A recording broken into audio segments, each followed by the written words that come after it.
गौरी गोपाल आश्रम में जो वृद्ध माताएं रहती हैं, इन माताओं में आज एक और मां सम्मिलित होने के लिए आई हैं।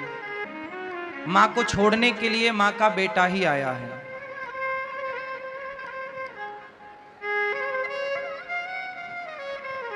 कहां से आई हो मेरी मां? मैं कलकत्ता वेस्ट बंगाल से आई हूँ। तो आप के घर में कौन कौन है? बस एक ही बेटा है, एक बहू है, एक पोती है। तो एक बेटा है, फिर बेटा के होते हुए यहाँ क्यों आना पड़ा? क्या करो, बेटा को भी जिंदगी, मेरा को भी जिंदगी, बहू ने एकदम नरक बना दिया प्रभु जी। तो आपको यहाँ छोड़ने कौन आया है? छोड़ने तो मैं तो पहले एक हफ्ते पहले मैं आई थी, फिर आप लोग के आदेश के अनुसार बेटा को भी जाके बोला जी देखो चलो हमको वहाँ ठिकाना लगा दो, गुरु जी के चरण में बाकी दिन हम मेरा को बिताने दो, तुम जाओगी तो अब मेरा को रख लेंगे। तो बात कराओ बेटे से। क्या नाम है आपका? मेरा नाम गौतम भट्टाचार्य जी है। तो आप गौतम जी हैं? हाँ जी। तो आप अपनी माँ को लेकर वृद्धाश्रम क्यों लाए हैं? क्यों सेवा नहीं करते अपनी माँ की? मैं खुद एक हैंडीकैप बन गया हूँ। क्यों? मेरा पिछले 2 साल पहले हार्ट अटैक हुआ था, फिर उसमें 5 स्टेन बैठा है। अच्छा। मेरा पेट के अंदर 32 स्टिचेस है। ठीक है। मेरा स्पॉन्डिलाइटिस है, तो मैं आधा ही खुद बीमार हूँ, तो मैं अपने माँ का ख्याल नहीं रख पा रहा हूँ। मैं फाइनेंशियली पत्नी कहाँ है आपकी? पत्नी मेरे साथ है, लेकिन पत्नी के साथ मेरा माँ का 36 का आंकड़ा हो गया है। तो माँ का और पत्नी का 36 आंकड़ा है, तो वृद्धाश्रम में अपनी पत्नी को लेकर आते कि तुम जाओ वृद्धाश्रम, हम तो माँ के साथ रहेंगे। जिस माँ ने आपको पाल पोस कर बड़ा किया, योग्य बनाया, तेल मालिश करी आपकी, आप उसे लेके वृद्धाश्रम आ गए। बीमारी आपने बताई, तो बीमार आप माँ के लिए हैं, पत्नी के लिए बीमार नहीं है। उसके लिए ही बीमार हो। तो फिर पत्नी को छोड़ने क्यों नहीं आए वृद्धाश्रम? उसको बोलते तू चल वृद्धाश्रम, हम तुझे छोड़ने चलते हैं।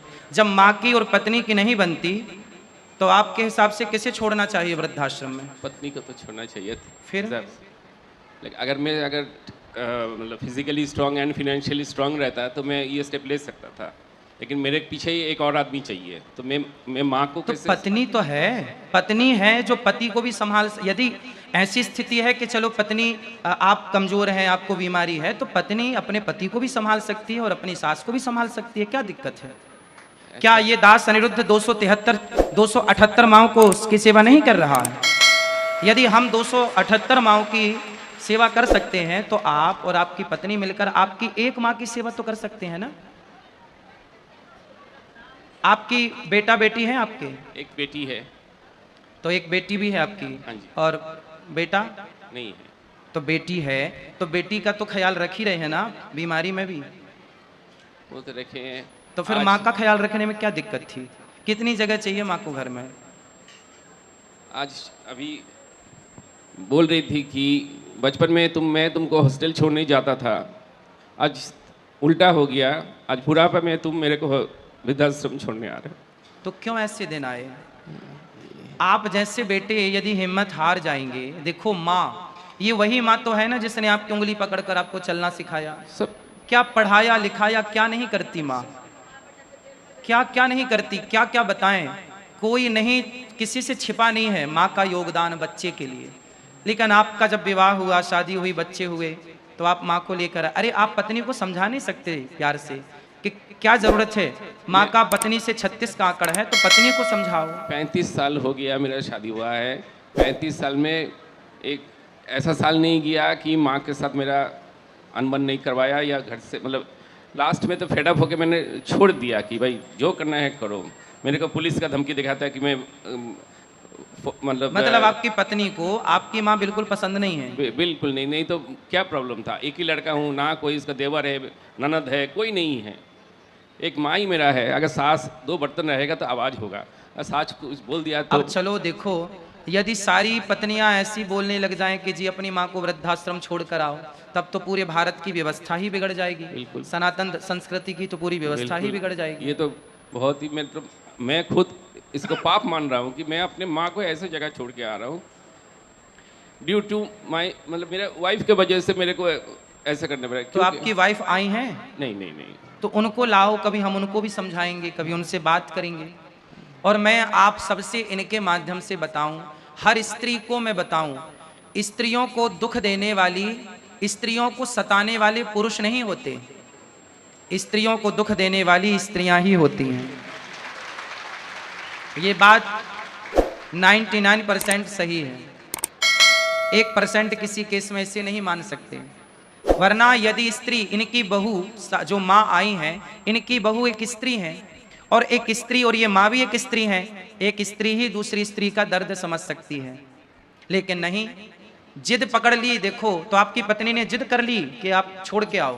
बोला कि तुम्हारा मम्मी का जो भी जिम्मेदारी तुम करोगे, मैं करो कुछ नहीं करने बोलना है ना, मैं उनका मतलब कुछ हाँ करूंगा। हाँ, तो आप कर लेते ना, आप माँ की जिम्मेदारी पूरी कर लो, आपको क्या दिक्कत है? पत्नी ना करे, पत्नी ना दे पानी, ना दे रोटी, आप करो ना।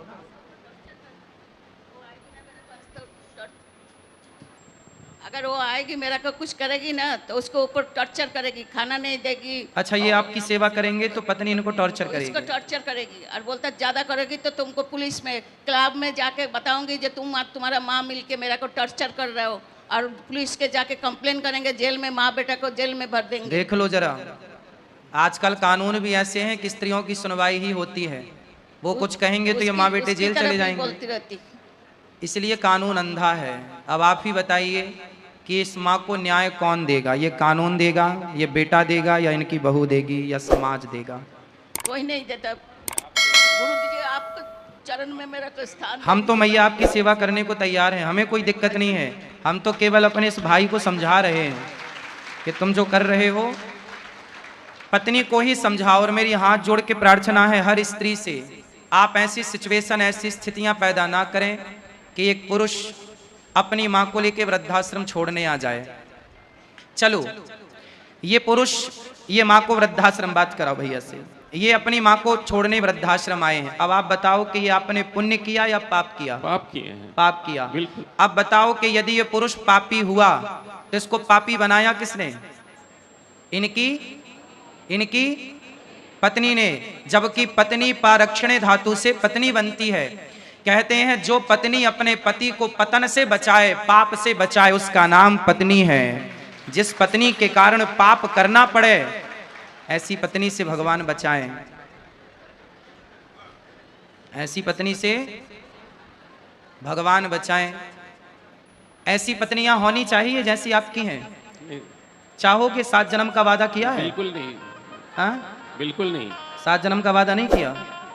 7 जन्म का वादा किया था, लेकिन ऐसा पत्नी एक जन्म में ही मेरे को हड्डियों में, मतलब क्या बोलते हैं, दुब्बो हमारा बंगाली में बोलते हैं, ये जी। दुब्बा उगा दिया जी। तो 7 जन्म में कभी भी मैं ऐसा वाइफ नहीं चाहूंगी। तो 7 जन्म की कोटा उसने 1 जन्म में ही पूरा कर एक लिया। जन्म में। इसलिए ऐसी पत्नी किसी को ना मिले, ऐसी पत्नियां होनी चाहिए। आप लोग कितने लोग अपने अपने बेटों के लिए ऐसी पत्नियां चाहते हैं? चाहते हैं? नहीं चाहते तो आप भी ऐसी पत्नियां मत बनना। जितनी पत्नियां यहाँ बैठी हैं, आप भी तो किसी की पत्नी है। ऐसी पत्नी बिल्कुल मत बनना। बनना सही है? क्यों? ऐसी पत्नी नहीं, भगवान कुंवारा ही रखे, साधु बन जाए, अच्छा है। सारी जिंदगी बिना पत्नी के रहने पर ऐसी पत्नी भगवान दुश्मन को भी ना दे जैसी इन्हें मिली है। चलो, तो आप चाहते हैं कि आपकी माँ को यहाँ रखा जाए? आपके चरणों में सर। हाँ हाँ, हम तो अपनी माँ की तरह सेवा करेंगे। यहाँ तो 278 माँ ऑलरेडी हैं। सुना हैं? देखा भी है। आपने दर्शन किया माँ का? हाँ जी। कैसी व्यवस्था है यहाँ माँ की? बहुत अच्छी है। अच्छी लगी? आप आते रहिएगा अपनी माँ से मिलने के लिए। जरूर, हाँ, क्योंकि मेरा तो माँ के साथ कोई दुश्मनी नहीं है। बीच में कोई था, माँ को मैं किसके पास रखता। तो पत्नी आपको भी परेशान करती हैं? बहुत। नहीं तो इस उम्र में, मेरा 55 है, 2 साल पहले मेरा हार्ट अटैक हो गया है। मैं कोई मतलब ऐब मेरे में कुछ नहीं है। मैं काम में जाता हूँ, काम करके तो आपने कभी प्यार से अपनी पत्नी को समझाया नहीं कि भाग्यवान तुम क्या कर रहे हो? 35 साल में कितना बार समझाऊंगा? नहीं समझी? नहीं समझी, इसलिए तो आज ये दिन देखने पड़ा। हम आपकी पीड़ा को समझ सकते हैं, आपके कष्ट को, आपके दर्द को समझ सकते हैं। लेकिन हर स्त्री से मैं प्रार्थना करता हूँ कि इतना मत सताइए, समाज में इतना पति को प्रताड़ित मत कीजिए, अपनी सास को प्रताड़ित मत कीजिए। और कुछ कानून बनने भी चाहिए जो कम से कम इन माओं के पक्ष में कोई तो कानून हो। सारे कानून बहुओं के पक्ष में है, कोई कानून माँ के पक्ष में भी तो हो। बूढ़ी माँ बाप के पक्ष में कुछ तो होना चाहिए। मुझे कानून का कोई ज्ञान नहीं है, परंतु आपसे सबसे मेरी प्रार्थना है, अपनी अपनी माँओं का पूरा पूरा ख्याल रखिएगा, ठीक है। मैया आप यहीं रहिएगा। ये बेटा आपका, एक बेटा वो है, एक बेटा ये दास अनिरुद्ध है। गौरी गोपाल आश्रम में आपका स्वागत है। ये दास अनिरुद्ध आपका बेटा बनकर अब आपकी आगे की सारी सेवाएं ये दास अनिरुद्ध करेगा। माइक दो मैया को। आपको चरण में कोटि कोटि ना प्रणाम। मैया, आप तो हमारी माँ हो, आप तो हमें आशीर्वाद दो बस और आप सदा खुश रहो। हम आप कोशिश करेंगे कि आप यहाँ खुश रहें और बस हम प्रसन्न यहाँ रहें। खुश रहेंगे, कैसे भी हो हम यहाँ खुश रहेंगे, यही खुशी रहे मिलेगा। मेरा संसार का मोह खत्म हो गया बहुत दिन से, बस अभी आप बाकी दिन आपके चरण में यह पड़े रहे, इसी में मेरा शांति है। बस आप खुश रहें। आप सबकी खुशी के लिए देखिए, ये गौरी गोपाल आश्रम 278 माताओं को गौरी गोपाल भगवान ने अपने हृदय से लगाया है। ये सारी ऐसी माताएं बेसहारा माएँ, जब अपने साथ नहीं देते तो आप लोग जो सहयोग करते हैं उसी साथ से इन माँओं की सेवा होती है। इसलिए आपसे प्रार्थना है कि गौरी गोपाल आश्रम में जो सेवाएं चल रही हैं वो सराहनीय है या नहीं, आप ही बताइए। इन माँओं की सेवा करना हमारा धर्म है या नहीं? अब ये माँ बेटे के यहाँ से आकर इस बेटे के पास आई, तो अब इनकी सेवा करना हमारा धर्म है। आप सबसे प्रार्थना है, आप भी इन माँओं की सेवा के लिए इन हाथों को जरूर बढ़ाइएगा। आप भी गौरी गोपाल आश्रम में चल रही सेवाओं के लिए माँओं को आप भोजन की सेवा से जोड़िएगा। आप अपने आपको इन माँओं के भोजन की सेवा, ये आश्रम में अब जगह नहीं है माताओं को रहने के लिए, इसलिए एक बड़ा आश्रम बनाना पड़ रहा है जहाँ 1000 वृद्ध माताएं रहेंगी। मैं दिन रात केवल इस आश्रम के निर्माण की देखरेख करता रहता हूँ कि कहाँ तक काम पहुँचा, कैसे काम करना है। सुबह से शाम तक सपने में भी मुझे काम ही दिखता है कि किस तरह काम चल रहा है, किस प्रकार माँओं की सेवा होगी। आप समझ सकते हैं ना, 1000 माँओं की व्यवस्था करना कितनी बड़ी जिम्मेदारी है। तो आप चाहते हैं कि आप भी इन माँओं का दुख दर्द कम कर सकें, आंसू पहुँच सकें, तो इस आश्रम के निर्माण में आप भी जरा सा सहयोग कीजिएगा।